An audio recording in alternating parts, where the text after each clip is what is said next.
में सुनाई देने वाला सांप की आवाज ने आनंदिता के मन में गहरी जिज्ञासा उत्पन्न की। यह स्वप्न उसके भविष्य के रहस्यों और उसके जीवन की दिशा को उजागर करने का एक संकेत सा प्रतीत हो रहा था।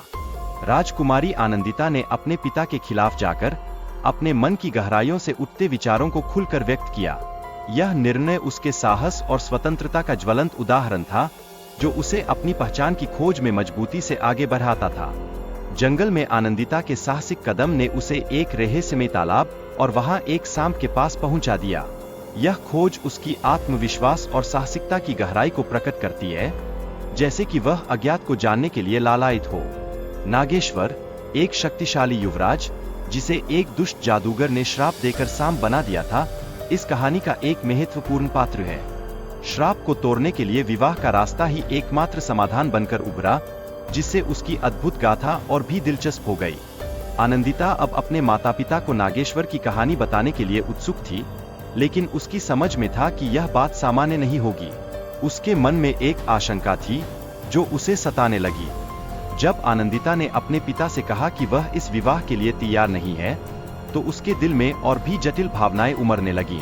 उसके लिए यह एक कठिन निर्णय था, जिसका असर उसकी जिंदगी में गहरा होगा। राजकुमारी ने अपने पिता की चेतावनी को अनसुना करते हुए अपने निर्णय को आगे बढ़ाने का साहस दिखाया।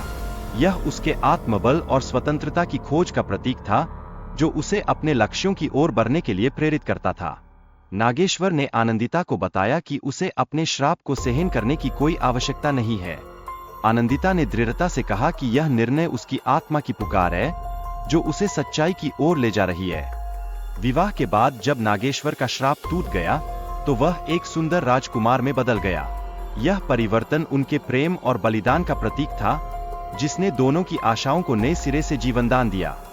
लेकिन काल सर्प ने नागेश्वर को चुनौती दी, जिससे उनके सामने एक नया संकट खड़ा हो गया।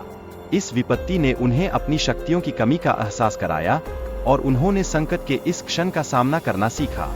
नागेश्वर और आनंदिता ने ग्रंथ में काल सर्प से लड़ने का उपाय ढूंढने के लिए कई कठिनाइयों का सामना किया। यह यात्रा उनकी परीक्षणों और संघर्षों से भरी हुई थी, जो उन्हें मिलकर आगे बढ़ने के लिए मजबूर कर रही थी।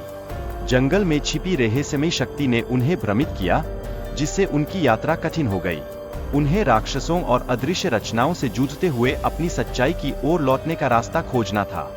राजकुमारी की अनुपस्थिति ने राज्य के लोगों में चिंता और सवालों का सैलाब पैदा कर दिया, जिससे राज्य की स्थिति और भी गंभीर हो गई। लोगों की बेचैनी उनके दिलों में घर कर गई थी। आनंदिता और नागेश्वर के प्रेम ने एक नई ऊर्जा का संचार किया, जिसने उनके बीच विश्वास की शक्ति को और मजबूत किया। उनके साथ की यात्रा ने उनकी कहानी को एक नया महत्व दिया। काल सर्प की शक्ति को समाप्त करने के लिए प्राचीन देवी की कृपा प्राप्त करने की कोशिश एक महत्वपूर्ण मोड़ बन गई।